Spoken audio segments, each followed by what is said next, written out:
Hello, and welcome to the Wedding Dish Podcast.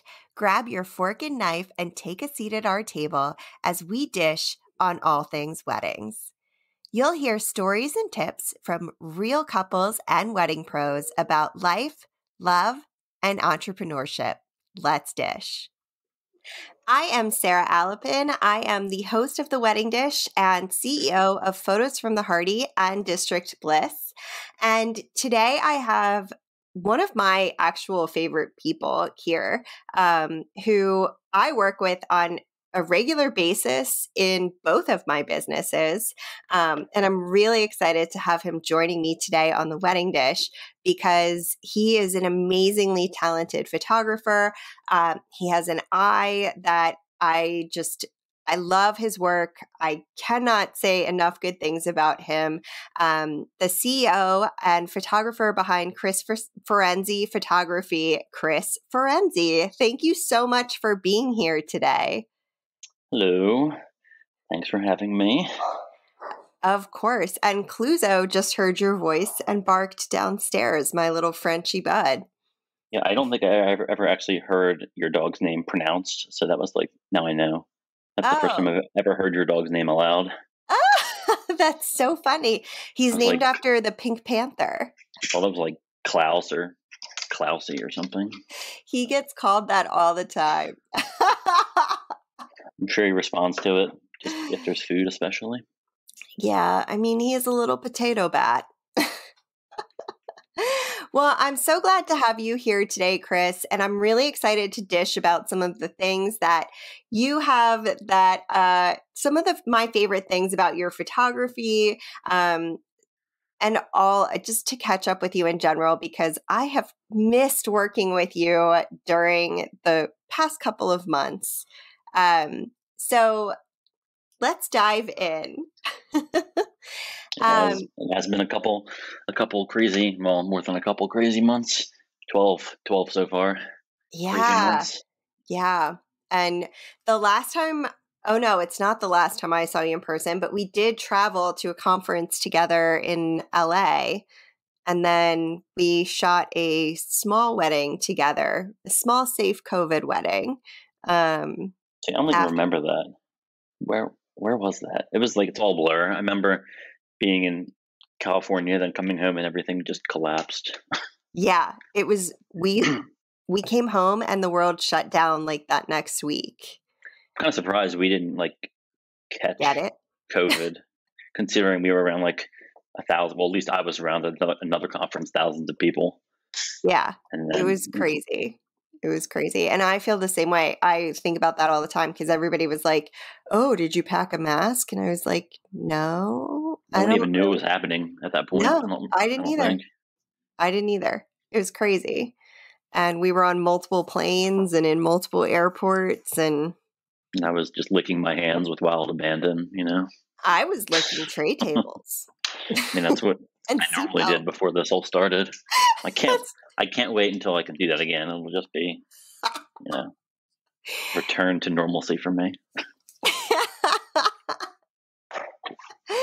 As the daughter of a flight attendant, my mom always says, never put anything you want to have touch your face on the tray table. It's like the dirtiest place on the airplane, including it's dirtier than the bathroom floor, is what she always used to say. So the fact that I just said licking the tray table is like the grossest thing I can think of. You could have been talking about a tray table you have in your house, for your own meals, I'm sweating. I'm so uncomfortable about it. So let's talk about how you got into photography. You have kind of a crazy story of how you made your way over. So let's dive in. Cool. Yeah. I think I got my first camera when I was 10. It was a little point and shoot, film camera. And then, it was interesting. I took pictures of random flowers and stuff and my dog, but then it wasn't really a big hobby. I was more into computers and like nerdy technology things, like building computers, at age 12, like normal 12-year-olds do. Um, but then, digital cameras were starting to, make an appearance on the scene in a way that they were actually quality digital cameras. So the fact that I liked computers, loved computers, super computer nerd, sort of pushed me into getting a digital camera. Like I don't think I would have gotten into photography had it just been film and it continued to just be film. Like the fact that I was into computers and digital cameras existed, which connected to computers, brought me in to the photography world. And one of my first pictures with my digital camera was a picture of an Altoid, a macro picture of an Altoid that I heavily over edited, like contrast plus 100. It looks really cool. It looks like the sci-fi scene. It's like red because I made everything red back then, and really contrasty, and it was super over sharpened, but it looks really cool. And that was like my first artistic picture ever. But yeah, the first digital camera I had was the Coolpix, the Nikon all the way back, Nikon Coolpix 990.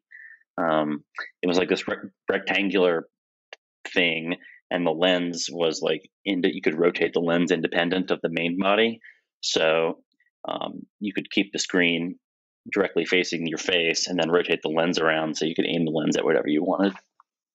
I still have that camera somewhere, but it was my first digital camera.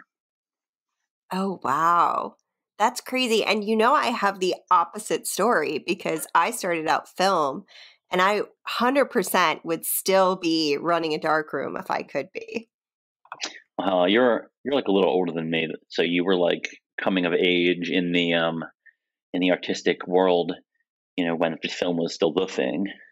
Yeah, I mean, there's something so magic about the darkroom. I've never developed film. I've touched film. I've never developed any film. It's crazy, right? That is the first thing. That is going to be our photography retreat, the two of us. Developing film. Yes. Oh my gosh. There's a place that's right here too. You can do it at Glen Echo. Ooh, inside that merry-go-round? That creepy merry-go-round? What is that, Glen Echo? What is that place called? That's Glen Echo. Glen Echo, yeah. Yeah. So all those like former shops and things, they turned into art centers. And one of them is a photography studio. So I don't know if you even know this. Do you know that I taught darkroom photography? Yes, I did. Okay. So while I was working my master's degree in photography, I was teaching at a darkroom. And so I used to work with the guy that ran it who, God, that was so long ago now. I hope he's retired for his sake because I think he was retired from teaching at that point. And I think he used to teach at the school I taught at, if I remember correctly. So, yeah, but we used to have to get chemicals from them sometimes when things were like running low because it was late in the darkroom photography game, as it were. Yeah. Actually, I've just started getting in, quote unquote, getting into film. I bought some film cameras, and I've been like playing around with, different kinds of black and white film, Kodak Portra 400, which is like the portrait film. And I joined this film subscription, mail subscription thing. It's the guy's based in England. It's called film or analog. I forget what it's called. I'll think of it and tell you. But they basically mail you like different kinds of weird films every month. Like one film is made out of this old Russian cinema film that's was turned into film for, I think, a 35 millimeter camera. And other times they give you like this infrared ISO 50 film. Sometimes they give you this creative film that's like processed a certain way where like you have color shifts sort of built into the film. So instead of like digital in Lightroom where you like, change the color green to like, a different shade of green or, a purple, completely different color. The film shifted the greens to purple in the film itself. So you develop it normally, normal C41, color development process, and the greens are purple. So like cool films like that. And yeah, I mean, it's expensive. It's really expensive to shoot film. Like each roll ends up costing, I don't even know, like to develop, to get it scanned. I send it in to do both of those. It's like $25, including the cost of the roll, shipping it to the company, having them do the developing, the scanning, and shipping the negatives back. It's like, how do people do this? Like, it's 24 exposures. Like, I shoot 8,000 pictures at a wedding. Like, if I did that, the film cost alone would be enough to buy a house. That's so interesting. I never have thought about, because you and I do shoot so differently in some ways, and I don't take as many pictures at weddings as you do. Mine are like very intentional. And it probably is because I was film raised, essentially. Yeah. I intentionally take a lot. That's my intention. Yeah. I mean, you do a great job. I guess part of it's like my insecurity that I won't get it, so I don't just want to take one, because I'm like, what if I miss it? I'll take 10. And of course, all 10 are good, or 9 of the 10 are good. Well, yeah. Then how do you choose which ones to send? Yeah, that's the problem too. It results in a lot more post-production work. That's always where I end up. I'm like, well, now I have these 7 photos that I love of this like weird one-off situation with this kid or dog or something, but I don't want to like get rid of them, because if I love them, they'll probably love them too. So then I just end up sending them, and I'm like, I'm delivering people like 3,000 photos for the smallest wedding. Yeah, I noticed that Katie, your former wedding photographer partner, used to send me galleries, that you just delivered, and they were like 1,000 pictures for like a 4-hour wedding. I'm like, damn, you actually do include all 9 of those pictures, but you can't determine which moment's best. You just throw them in there. Well, we crop them a little differently. Yeah, that's a good point. Slightly different edits.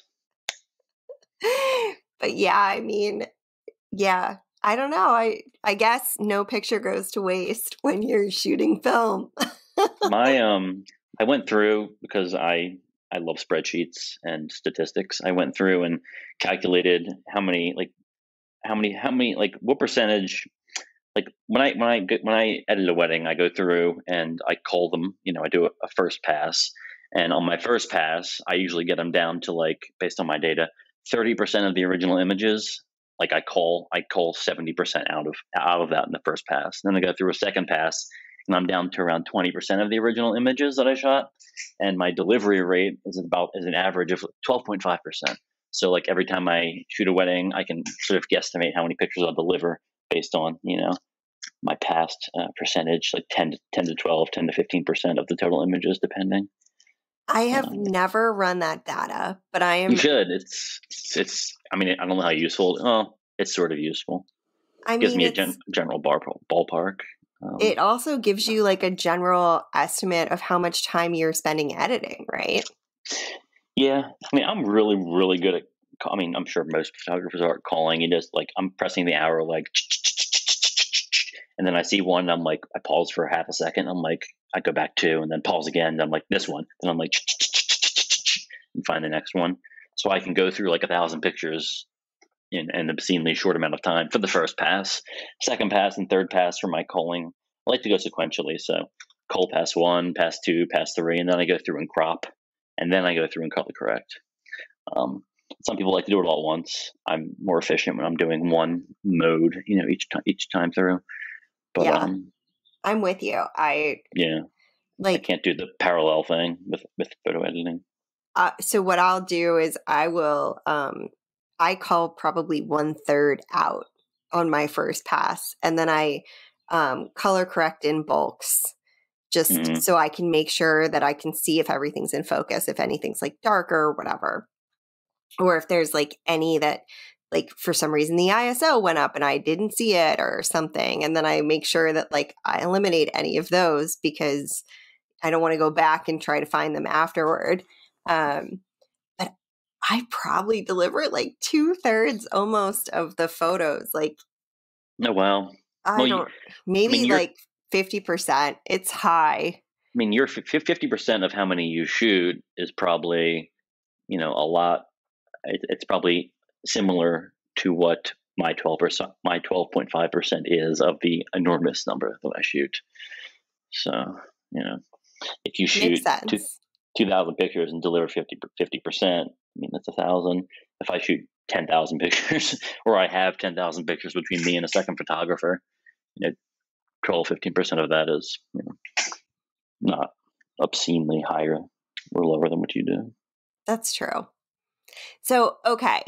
One of the reasons that I love working with you is because you're always just like kind of scanning for a really cool like angle or reflection or like way of using light. And it's one of the reasons that I absolutely love your work. You're so I good do. with I'm always on lines. alert. I guess it's partially my ADHD assisting with my artistic process. I'm always like looking back and forth, trying to figure out what's happening in the corner of my eye, and then like I'll just leave you randomly in the middle of a conversation. I'm like, be right back, and I run over and get a picture, and then I'm like, okay, I'm back. Yeah, or you like lay down in the grass behind something and take like the most amazing photo. It's the bouquet. I don't even know how to pronounce it. Does any photographer actually know how to pronounce that? Bokeh. Bokeh. Well, I think it's a Japanese word. That's the reason I know how to pronounce it. Okay. Yeah, I just say blurriness, foreground blurriness. The average person understands that. But yeah, a trash can out of focus looks beautiful. That's very true. That's very true. Anything out of focus can look beautiful. I mean, anything. Especially very out of focus. Yeah. Anything cropped in a certain way can look beautiful too. But yeah, you have a really great eye for that. And so I'm kind of wondering if that goes some of that like linear part of what pulls your brain when you use symmetry and asymmetry and like lines to emphasize is because of your background in engineering. Yeah, I guess that goes back to my my history of becoming a photographer. I went to school for a degree in mechanical engineering because, I was like super into computers. I thought about computer engineering, computer science, but I was like really bad at coding, and I didn't want to do any coding. So I figured the next best thing was mechanical engineering. So being exposed to all that all that math and design work from mechanics, you sort of develop an appreciation for geometry, lines, interesting angles, juxtapositions of shapes. So I mean, I might have had that sort of predilection before going into engineering, but the engineering degree just all the different coursework sort of brought it more to the forefront, I guess. And the funny thing is, I hated engineering. Like, I loathed it 100%. Like, midway through getting my degree, I was like, this is horrible. But I'm already like thousands of dollars into this thing, so I'm just going to go through and And I was like, there's no way I'm going to make money doing photography. So why am I even thinking about not doing engineering? But you like stuck with it. Yeah, I mean, I was part of the school newspaper photography team. I was the only one with an actual SLR. The other people had like they were taking pictures with these little point and shoots, and point and shoots were pretty bad back in 2004, 2005. But I felt like superior. I have a DSLR. I mean, but honestly, the pictures were better quality because they were DSLR.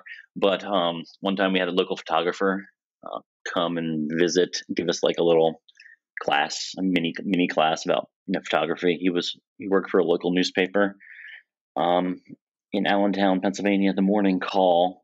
And after the class, I asked him if I could help him sometime at the newspaper. He was like, sure.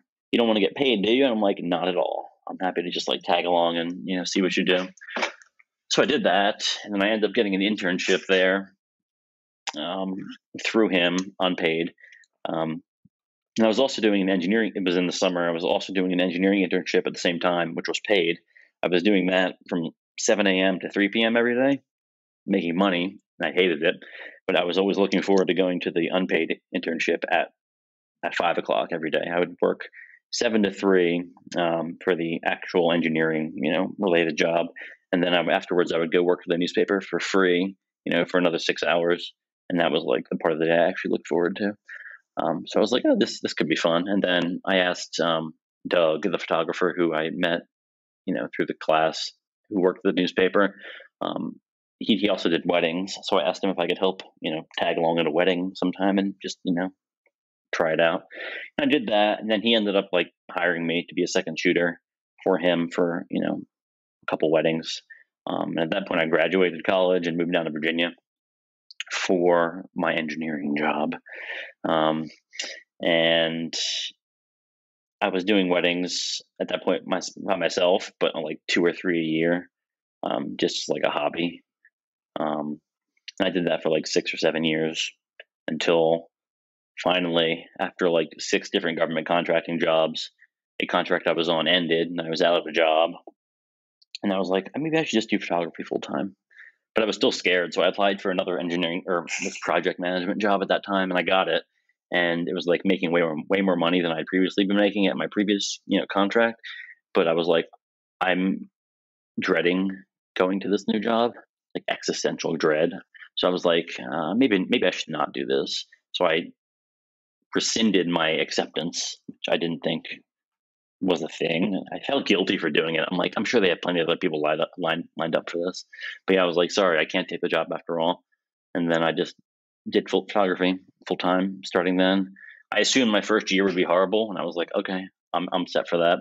But the first year, I broke even, and I made almost 75% of what I was making in my previous job in that first year.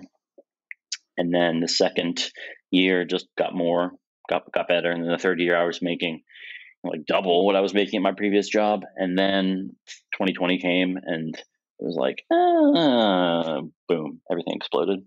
But yeah, so I don't know how I got to that, but yes, I like lines and geometry for composing images, sort of, based on the engineering. I love it. And I think we knew each other when you were in engineering, when you were an engineer, didn't we? Well, at that point I was doing more project management-y things. Like we first met, I was doing weddings part-time still. This is probably like actually 2014, maybe? Probably. It's a long time ago. Yeah, I was doing project management for the Department of Veterans Affairs as a contractor at that point. So yeah, I guess it was like half engineering. It was for an engineering project, but it wasn't actually engineering. That's so interesting. That's crazy. Actually, I'm looking up a picture right now. Maybe it was 2016. I think the first time I met you was 2015 or 2016. But we met like at that Christmas party where you recognized me and I didn't recognize you. And I was like, who was this person who's talking to me? That was 2016. Because I got so excited and I was like, oh my gosh, how are you? And then I was like, what do you mean you don't know who I am? We're working together. And you were like, Yeah, well, I'm not the best with faces at times, which is it. The masks now actually make me feel better because I don't no one's expected to recognize anyone with the masks on, basically. So I'm like, well, that's perfect for me. And also, I had looked at a bunch of photos from an event you had attended. So you were stalking my face. Yeah, you knew what I looked like. Basically, I just was stalking you. It's a common problem I've heard. And with that, we are going to take a fast break on the wedding dish. We will be right back with Chris Ferenzi of Chris Ferenzi Photography. And we are back on the wedding dish. I am Sarah Alapin, your hostess with the mostest, and I have with me Chris Ferenzi, the photographer behind Chris Ferenzi Photography, who I can't believe isn't just dying to make fun of me for saying hostess with the mostest. I was actually more thinking that I needed to change my business name because Chris Ferenzi of Chris Ferenzi Photography just sounds stupid when I hear it. Like, it's like, obviously it's Chris. There's no one else here. Just me.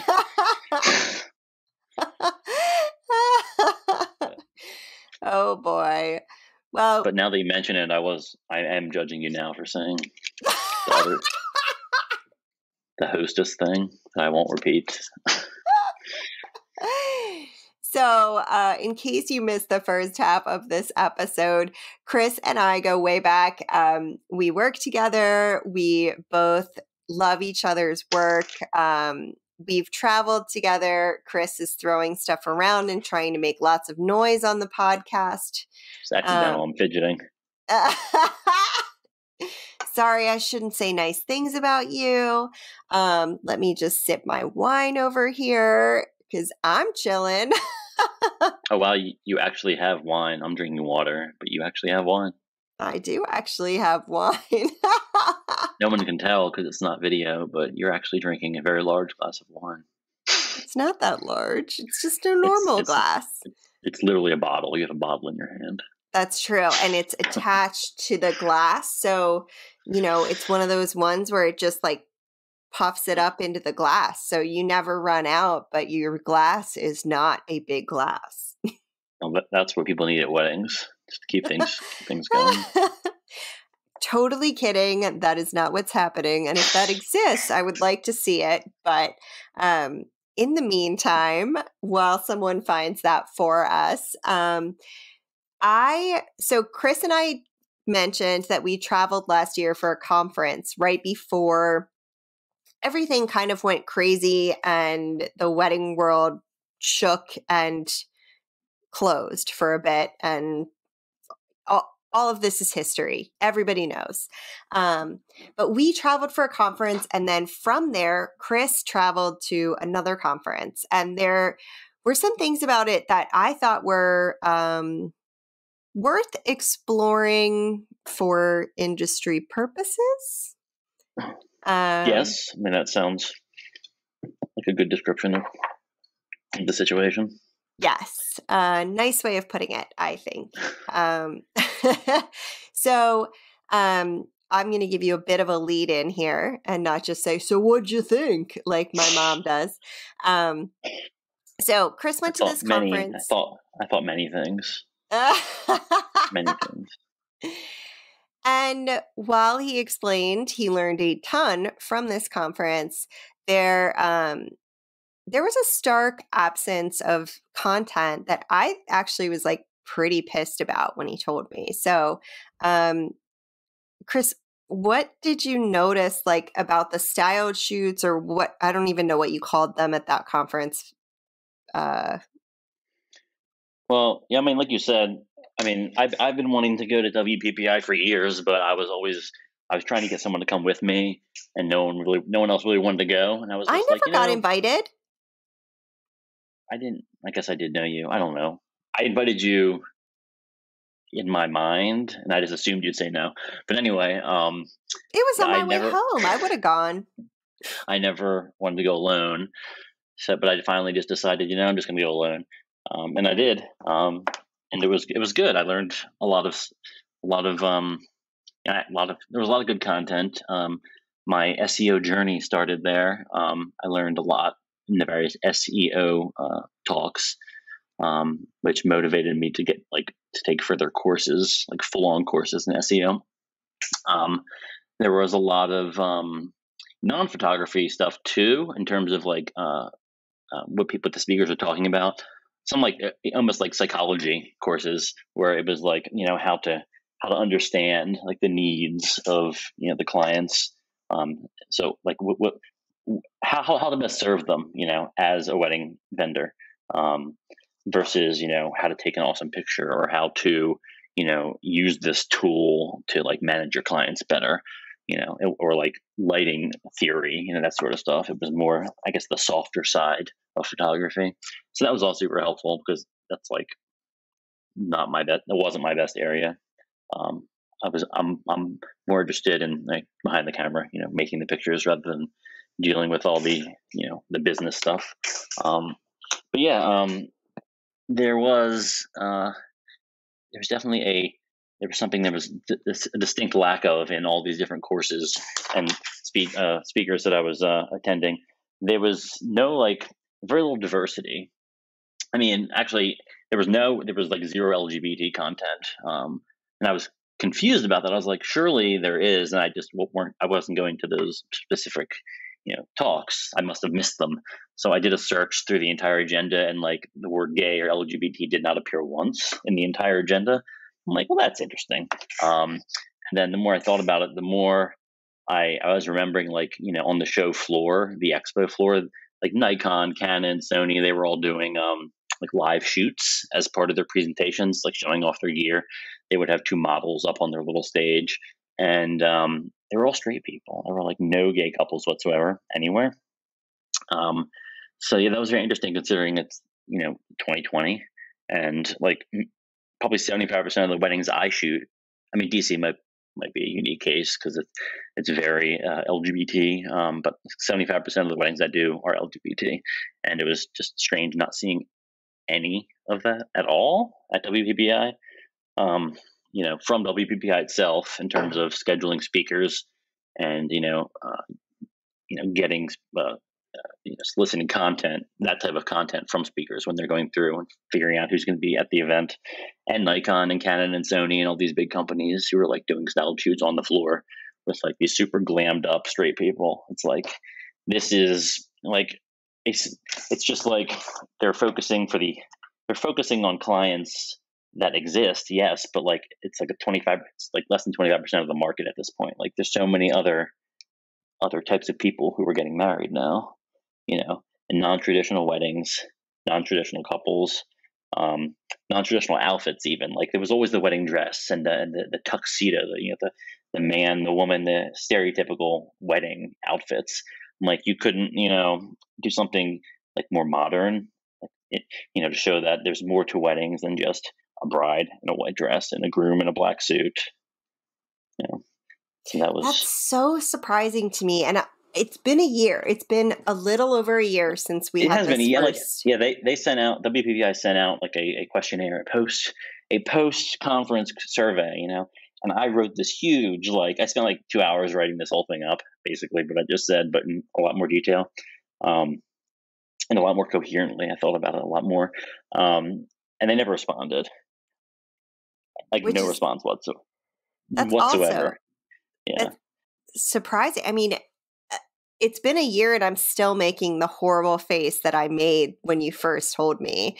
And I think we talked on the phone or text message, so you probably didn't see my face initially, but now we're looking at each other over video. So you got to see the horrible face I'm making about it, just because like I cannot fathom that they didn't consider like even like tattooed or like colorful or, you know, like different types of couples outside of just like the traditional like long white wedding dress instead of like a jumpsuit or whatever. Like, and it was like traditional, like all the staged shoots or the styled shoots that were on the stages for Nikon and other brands.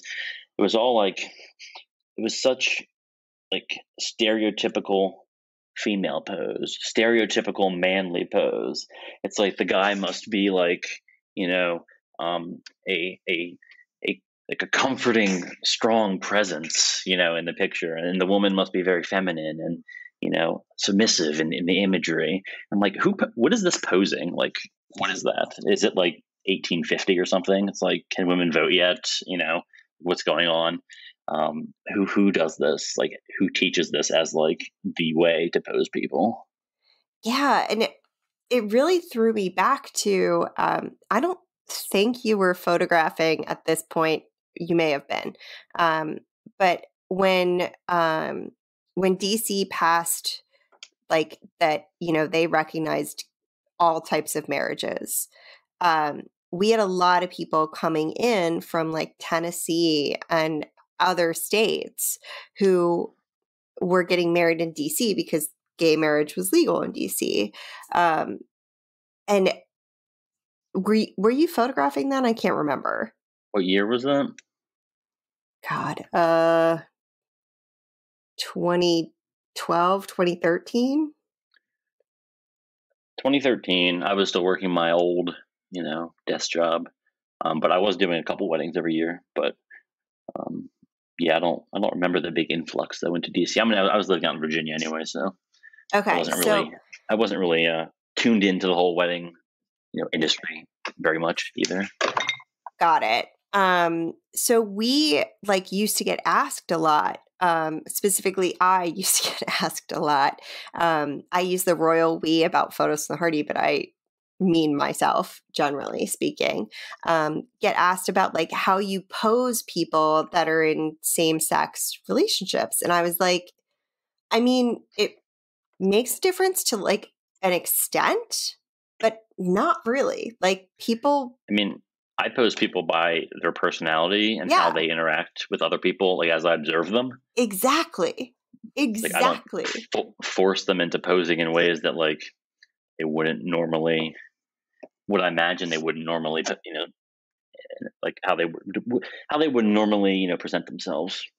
That I watch them. I watch the couple interact with each other, and if one of them is more into hugging the other, then I'll incorporate that into the poses.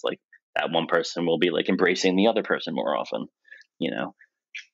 So little things like that. I don't do it just because for this is the bride, this is the groom, therefore the bride must be embraced at all times, and the groom must look aloof and slightly unhappy, but also in love at the same time. Yeah, it was. You just totally dredged up a very ancient memory for me by accident when you just said that. And I hate to go off on an aside, but I'm totally going to do it because at least it breaks a little bit of the serious frustration that I have while I'm talking about this.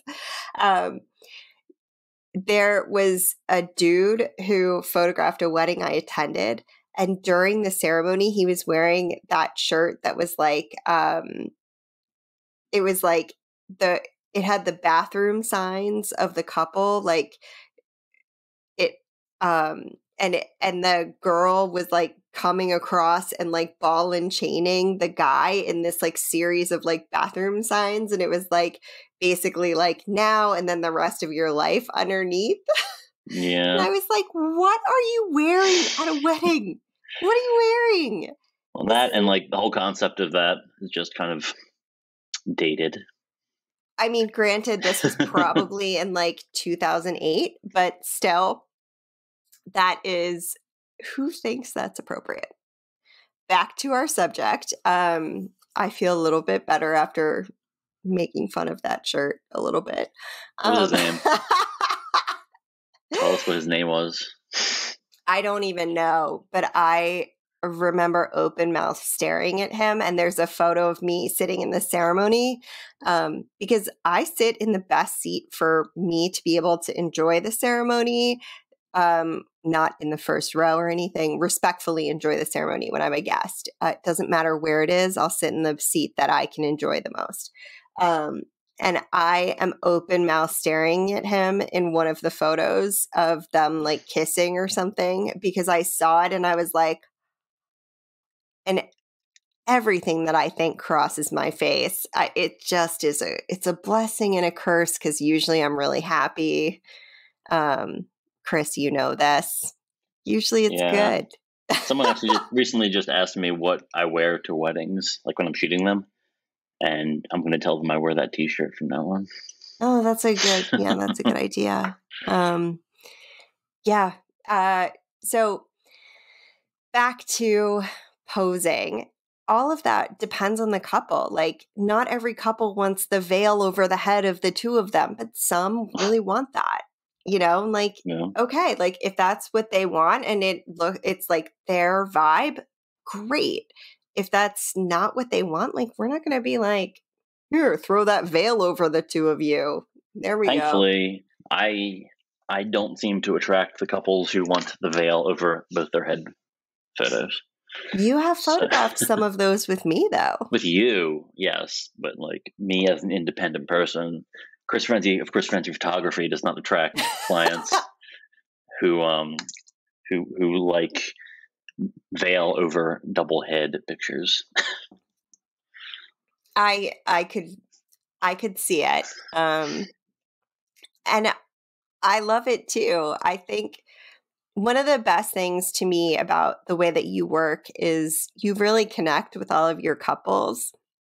Even when you're working with me, you connect with everybody that's there, and you find these like special magical moments, and it's not just the framing, it's all of the things. And it's even like the little tiny humans and the dogs or whatever that's going on. I just love it. I have a ton of respect for your skill. Yeah, kids, I like taking pictures of little kids, even though like I'm not like the best with little kids. But, like if I'm behind the camera, I'm able to like make them look really good and cool and funny. But like if I was like interacting with them without the camera, I'm like, what do I do? So I'm glad I have the camera, and I'm glad I have the skill to make them look good in pictures, at least. You do, and you make it hard to choose the pictures that are the best ones when you take photos of them. So they get all 9. There you go. The trick is, if the parents are yelling at the kid for doing something they don't want them to be doing, take as many pictures as possible of the thing they're doing that they shouldn't be doing before they like are forced to stop doing it. And those are the pictures you want. That's true. Those are the cutest. They definitely, because most people as adults grow out of the face showing everything they're thinking. I unfortunately never did. But when you have a little kid, they always have that face like they know they're doing something bad, but they're so happy about it. I am happy about it. It's like my personality. So true. I love it.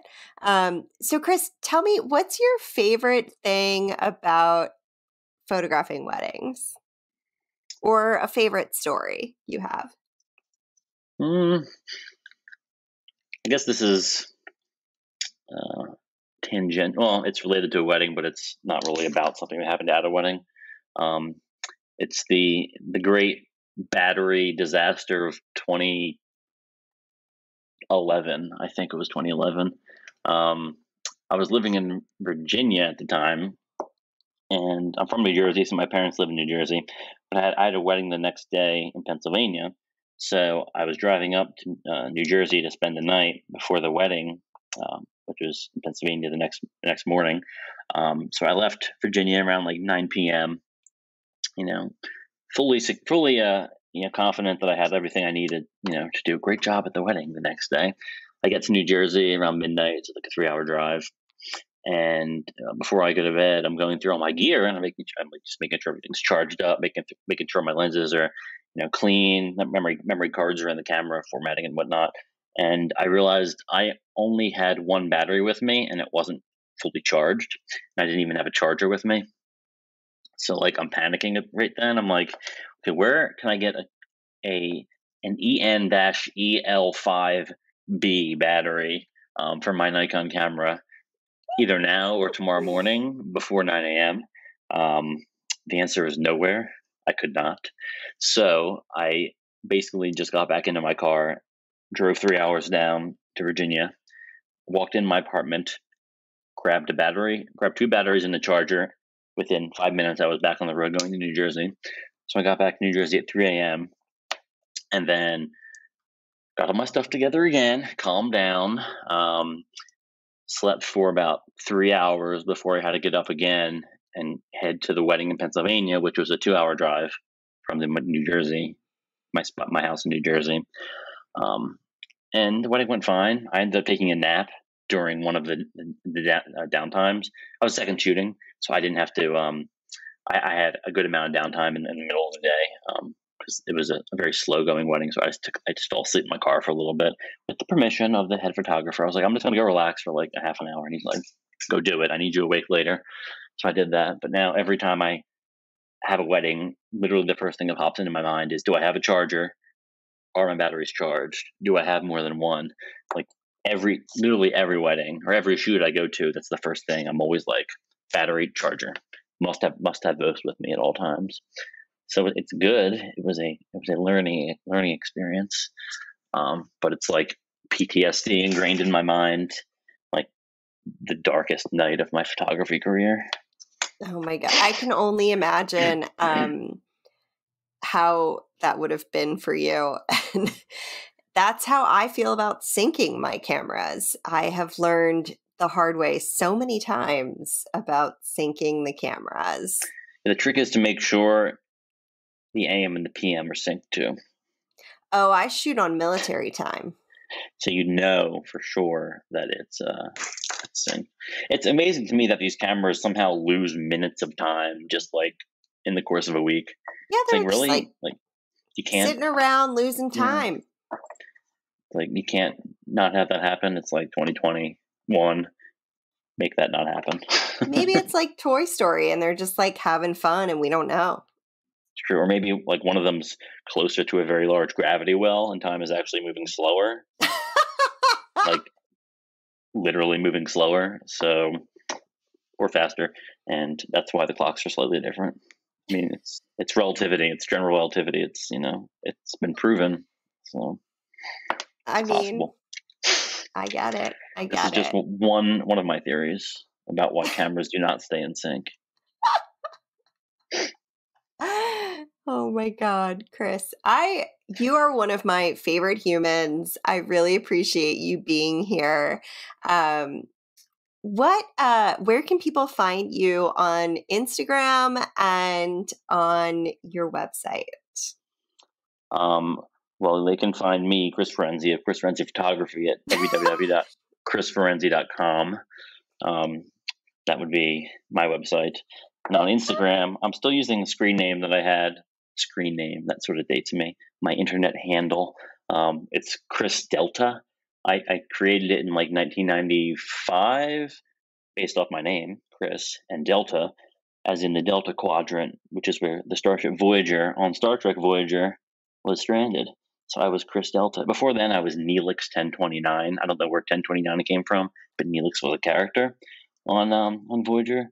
But Chris Delta definitely is better, a better name than Neelix 1029 for an official business.